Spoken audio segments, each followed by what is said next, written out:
What's up, everyone? It's Q from Retro Q Gaming, and Resident Evil Zero Resident Evil Zero HD Remaster. That's a mouthful. Has finally released. If you watch my previous video on the topic, or not so much this exact topic, but something similar enough to it, where it ended up releasing at the Steam store refresh, which is like 5 or 6 p.m. GMT.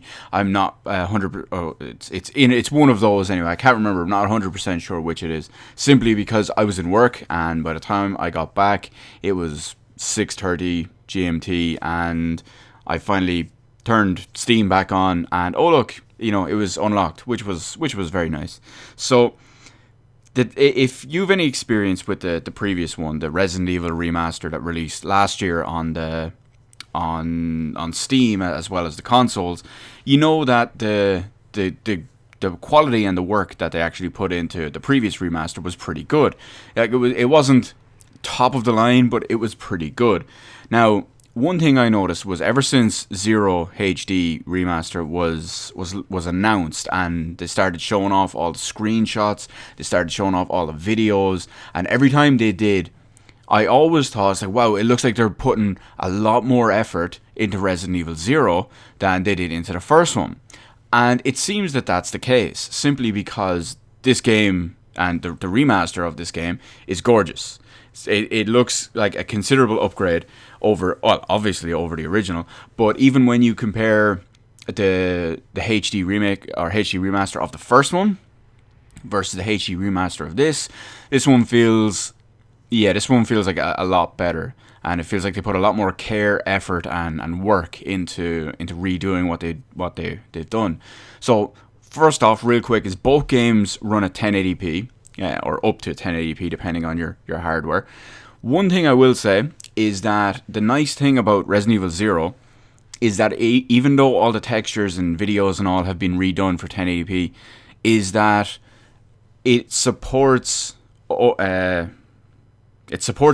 above 1080p. Now, like I said, it still has all the 1080p textures and all that kind of stuff. But when you compare it to the previous one, the remaster, it only had in-game support for up to 1080p. So you'd have to mess with like the INI file and all that as well, just to actually get it running. And it was still kind of stretched a little bit, as you'd expect. But it's just when you could compare the two of them, and this actually supports it a bit better. Even though, like I said, the textures are still just made for 1080p.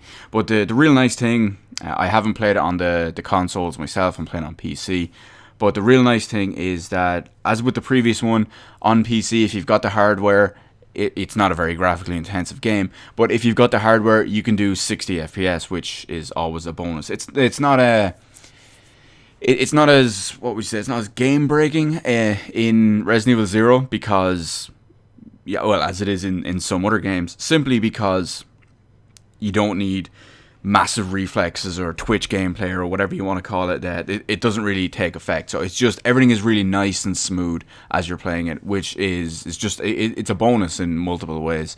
So that's always nice if you play it on there. I do know it's locked to 30 FPS on the consoles, so I don't know how it plays at 30 FPS, but I'd imagine it's still pretty good. I've asked one of my friends, because he's played it on console, but he has it on PS4.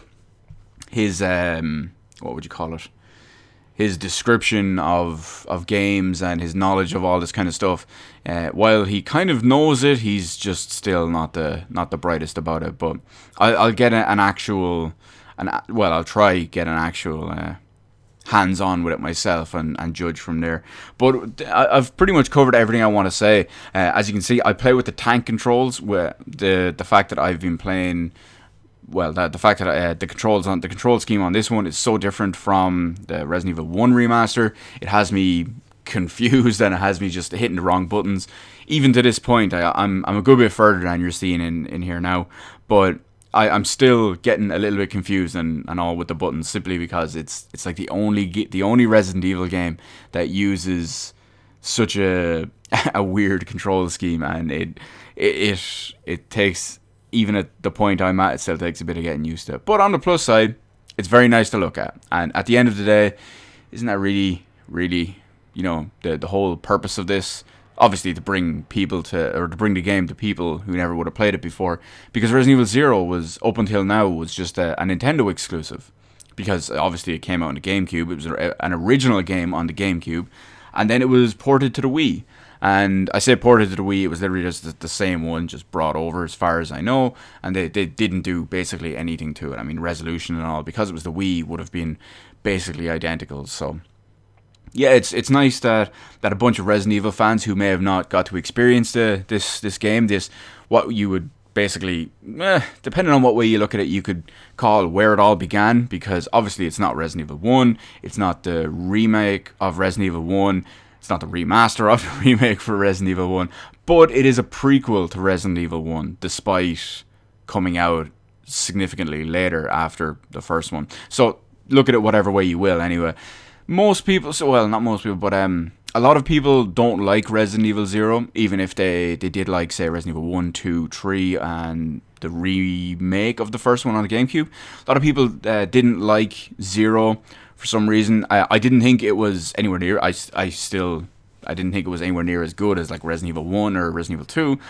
But I didn't think it was a bad game in any way at all. I do remember at one point, I won't say what the spoiler is, but the day Resident Evil 0 came out, I couldn't afford it. I didn't have a job at the time, so I couldn't afford it. What I was doing was, a friend of mine had bought it, and he was playing it most of the day. And then I can't remember what we did. We went to like I think we went to the cinema to see a film or something like that. And we were coming back from it, and I was asking him a little bit about it. I was like, be careful, no spoilers anyway. Motherfucker spoils like big plot twist. Not so much a plot twist, but he spoils essentially who the bad guy is. Like who you're against. The entire, I was like, motherfucker. So it took me like another week or so to play it, because I was just real disheartened after that. But yeah, I watched him play a little bit of it later that night. I eventually played it myself about a week later, and I pretty much enjoyed it. And so far I'm definitely enjoying what I'm playing through on this one. Definitely worth the money. If you're a Resident Evil fan, yeah, you should pick this up. Unless you specifically don't like Resident Evil 0, I still suggest picking this up anyway. So let me know what you think about the quality of the visuals. Like, I'm running this at max, as you're seeing it here, 60 FPS. I'm running all that at max. Let me know what you think of the visuals, the upgrade, if you think there's a significant difference from the original remaster, if you think there's not much of a difference between the remaster. Let me know. Also, let me know if you've played Resident Evil 0, what you think of it, and if you haven't played it, and what your possible opinions and possible thoughts and all on, like, maybe eventually playing it. So let me know all that in the comment section below. Hit the like button, hit the subscribe button, follow me on Twitter, details in the description below. Thank you for watching, and see you in the rest of the videos in my channel.